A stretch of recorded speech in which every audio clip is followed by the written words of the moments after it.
Item ಯಾವುದೇ ಇರಲಿ try ಮಾಡಿ ಆಚಿ ಚಿಕನ್ ಮಸಾಲಾ.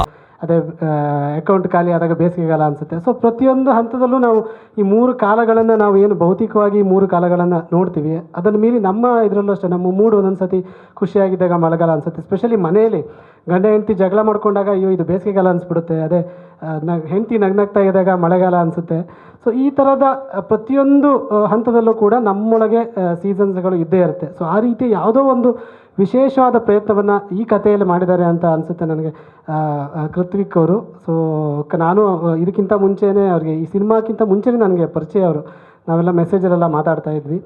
ಸೊ ಒಬ್ಬ ನಿರ್ದೇಶಕ ಸಿನಿಮಾ ಗೆಲ್ಲೋದಕ್ಕಿಂತ ಮುಂಚೆ ನನ್ನ ಪ್ರಕಾರ ಅವನು ನಿರ್ಮಾಪಕರ ಮನಸ್ಸನ್ನು ಗೆಲ್ತಾನೆ ನೋಡಿ, ಅದು ತುಂಬ ದೊಡ್ಡ ಗೆಲುವು ಅಂತ ಭಾವಿಸ್ತೀನಿ. ಯಾಕಂದರೆ ನಾನು ಇಷ್ಟೊಂದು ಸಿನಿಮಾಗಳನ್ನೆಲ್ಲ ಕೆಲಸ ಮಾಡ್ತಾ ಇರ್ತೀವಿ. ಆವಾಗ ಸಿನಿಮಾ ನಿರ್ದೇಶಕರು ಮತ್ತು ನಿರ್ಮಾಪಕರ ಸಂಬಂಧ ಸಿನಿಮಾ ಆರಂಭದಲ್ಲಿ ಹೇಗಿರುತ್ತೆ ಅದು ಅದೇ ರೀತಿ ಅಂತಿಮದಲ್ಲಿರೋದು ತುಂಬ ಕಡಿಮೆ.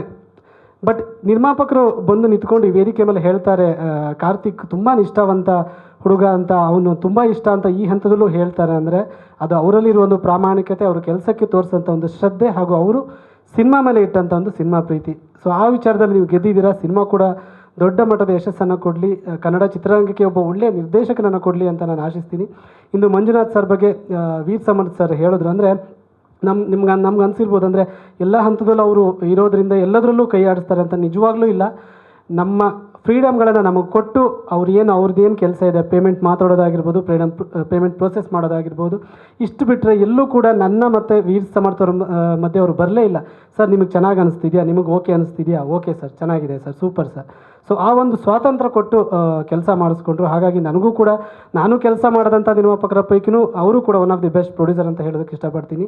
ಸೊ ಇನ್ನು ಮುಕುಂದ್ ಅವ್ರ ಬಗ್ಗೆನೂ ಹೇಳಿದ್ರು, ತುಂಬ ಸರಳವಾಗಿ ಅವರು ನೋಡಿದ್ರೆ ಅದೇ ಅವರೇ ನಿರ್ಮಾಪಕರು ಅಂತ ಅನಿಸೋದೇ ಇಲ್ಲ. ಅಂದರೆ ಅದು ತೆರೆ ಮೇಲೆ ಕೂಡ ಕಾಣಿಸುತ್ತೆ ಆತನಲ್ಲಿರುವಂಥ ಒಂದು ಮುಗ್ಧತೆ.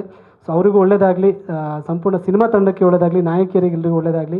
ಇನ್ನು ವೀರ್ ಸರ್ಗೆ ನಾನು ಅವರ ತುಂಬ ದಿನಗಳಿಂದ ಅವರ ಹಾಡುಗಳನ್ನು ಕೇಳ್ಕೊಂಬಂದೆ. ನಾನು ಹುಟ್ಟಿದವರನ್ನು ಹಾಡು ಕೇಳಿ ಆಲ್ಮೋಸ್ಟ್ ನಾನು ಕೆಲಸ ಬಿಟ್ಟು ಮನೆಗೆ ಹೊರಟ್ಬಿಟ್ಟಿದೆ. ಅಂದರೆ ಅದರಲ್ಲಿ 2 ವರ್ಷನ್ ಬರುತ್ತೆ ನನಗೆ. ವೀರ್ ಸಮರ್ಥ್ ಸರ್ ಹಾಡಿದ ವರ್ಷ ತುಂಬ ಇಷ್ಟ ನನಗೆ. ಸೊ ಆ ಹಾಡನ್ನು ನೀವು ಈಗಲೂ ಇವತ್ತು ಕೇಳಿದ್ರೂ ಕೂಡ ನಿಮಗೆಲ್ಲೋ ಒಂದು ಕಡೆ ಊರು ನೆನಪಾಗುತ್ತೆ, ಊರಿಗೆ ಹೋಗೋಣ ಅನಿಸ್ಬಿಡುತ್ತೆ, ಅಂಥ ಅದ್ಭುತವಾದಂಥ ಹಾಡು. ಇನ್ನು ಅದು ಬಿಟ್ಟರೆ ದ್ಯಾವರೇ ಆಲ್ಬಮ್ ನನಗೆ ತುಂಬ ಇಷ್ಟ, ಶಿವಮಣಿಯ ಹಾಡುಗಳು ಇಷ್ಟ. ಸೊ ತುಂಬ ಆ ಹಾಡುಗಳನ್ನು ಕೇಳಿ ಕೇಳಿ ಕೇಳಿ ನಾನು ಇತ್ತೀಚಿನ ದಿನಗಳು ತುಂಬ ಕೆಲಸ ಮಾಡಿದೆ ಅವ್ರ ಜೊತೆ.